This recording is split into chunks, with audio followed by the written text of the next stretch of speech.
மகாநதி சீரியல்ல டுடே எபிசோட்ல நம்ம விஜய் இருந்துட்டு வெளியே நிறைய குளிர இருக்கு. அவங்களால கண்டிப்பா வெளியே ஸ்டே பண்ண முடியாது. அதனால உள்ள கூப்பிட்டலாத்த அப்படின்னு சொல்லிட்டு பேசிக்கிட்டு இருக்காங்க. சாரதா இருந்துட்டு அப்படியே போகட்டுமே, யார் அவங்கள வேண்டான்னு சொன்னாங்க? எனக்கு போட்டியா இந்த வீட்டில் வந்து உட்காரலான்னு பார்க்குறாங்க.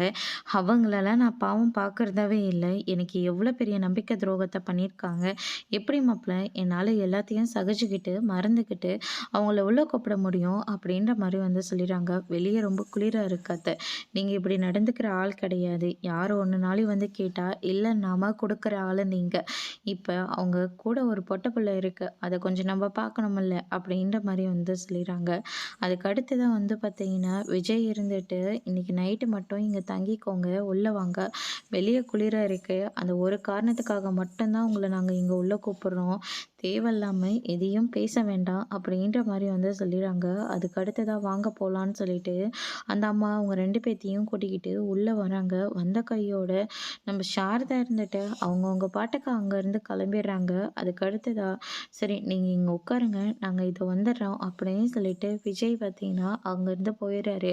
அதுக்கு அடுத்ததா விஜயும் நிவினும் இருந்துட்டு அவங்களுக்கு தேவையான பெட்ஷீட்டு, பாய், தலகாணின்னு சொல்லிட்டு எல்லாத்தையுமே எடுத்துகிட்டு வந்து கொடுக்குறாங்க. இந்த பொருளை நீங்கள் யூஸ் பண்ணிக்கோங்க அப்படின்ற மாதிரி சொல்லி கொடுக்குறாங்க.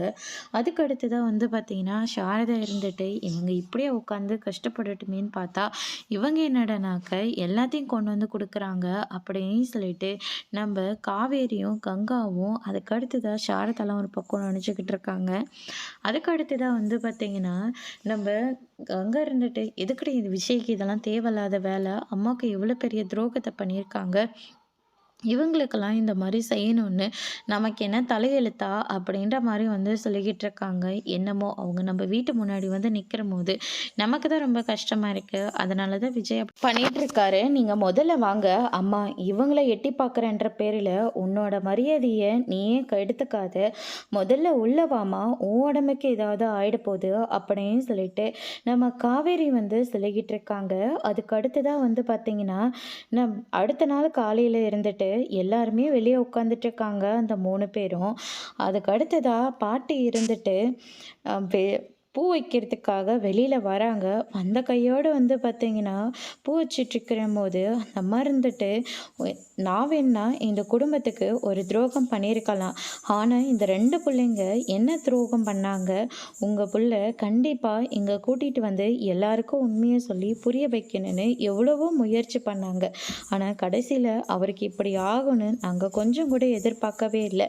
ஆனது ஆயிடுச்சு, அதுக்காக என்ன பண்ண முடியும், உங்களுக்கு பேரன் இல்லைன்னு சொல்லிட்டு இவன் ஒருத்தன் தான் பேரன், இவனை கூட்டிகிட்டு போய் என் அம்மா முன்னாடி நிப்பாட்டினா எங்கள் அம்மா ரொம்ப சந்தோஷப்படுவாங்கன்னு அவர் எவ்வளோ பெருமையாக சொன்னாருன்னு தெரியுமா.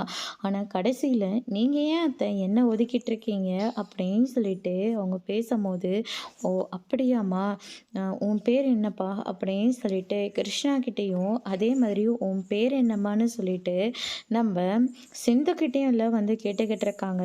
இதை சாரதா வந்து பார்த்துட்றாங்க. பார்த்த உடனே பயங்கரமாக கோவப்படுறாங்க.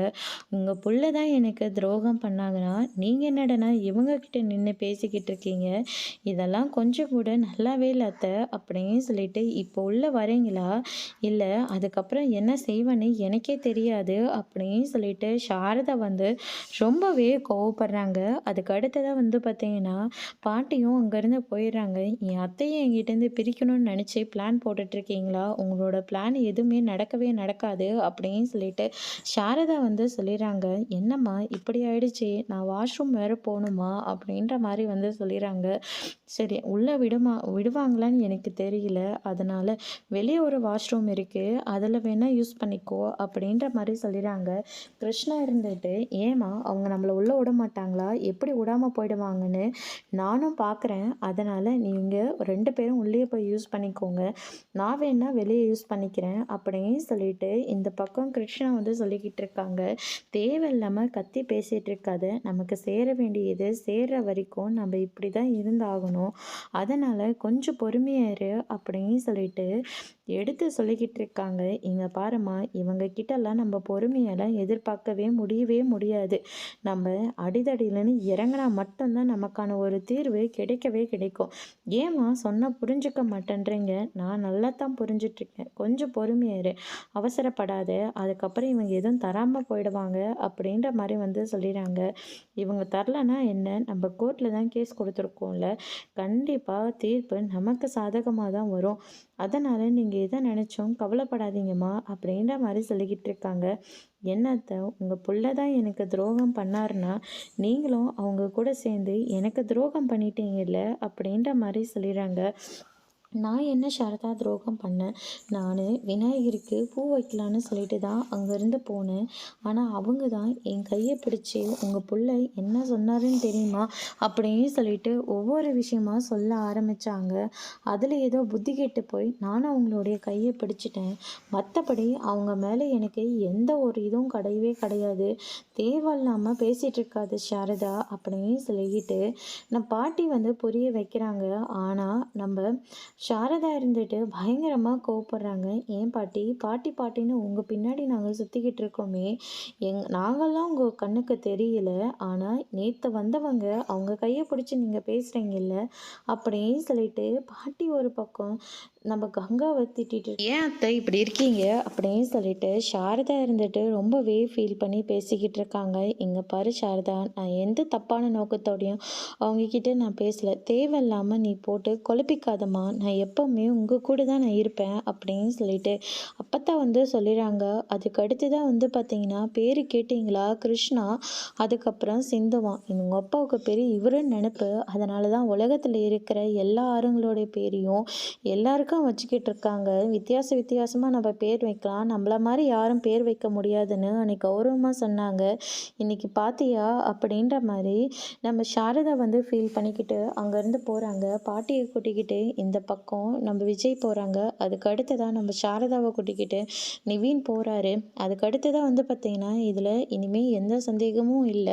நம்மளுக்கு மாரி தான் அவங்க 2 பேத்துக்கும் அப்பா பேர் வச்சிருக்காரு. கொஞ்சம் கூட சந்தேகம் வரவே இல்ல. அப்படின்னு சொல்லிட்டு நம்ம காவேரி, விஜய், கங்கா, யமுனான்னு சொல்லிட்டு எல்லாருமே கூடி நின்னு பேசிக்கிட்டு இருக்காங்க. அதுக்கு அடுத்ததா இந்த பக்கம் வந்து பார்த்தீங்கன்னா, விஜய் இருந்துட்டு ரொம்பவே ஃபீல் பண்ணிட்டுருக்காரு.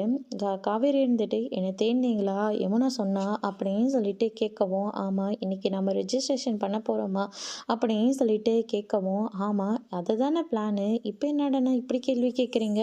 நீ முதல்ல மாத்திரை போட்டியா? தூங்குனியா?" அப்படின்னு சொல்லிட்டு கேட்குறாங்க. "எல்லாமே பண்ணேன். ஆனா சரியா தூங்கல. மாத்திரை வேணுனா போட்டாச்சு" அப்படின்ற மாரி காவேரி வந்து சொல்லிடுறாங்க. "எதுக்காக இப்ப ரிஜிஸ்ட்ரேஷன் பண்ணணுமான்னு சொல்லி கேட்டீங்க? என்னாச்சு?" அப்படின்னு சொல்லிட்டு கேட்கவும், இவங்க இங்க இருக்கிற வரைக்கும் நம்மள ரெஜிஸ்ட்ரேஷன் பண்ணவே விட மாட்டாங்க. அதனால தான் நான் சொல்றேன், இப்போதைக்கு நம்ம அமைதியா ஊருக்கு போறது தான் நம்ம எல்லாருக்குமே நல்லது. நம்ம ரெஜிஸ்ட்ரேஷன் பண்றோன்னு சொல்லிட்டு அங்க போனாலேயும் இவங்க அங்க வந்து சும்மா இருக்க மாட்டாங்க. தேவையில்லாம பயங்கரமா பிரச்சனைய பண்ணி விட்டுருவாங்க. அதனால தான் நான் சொல்றேன், இன்னைக்கு இந்த ரெஜிஸ்ட்ரேஷன் வேண்டாம் அப்படின்ற மாரி வந்து சொல்லிடுறாங்க.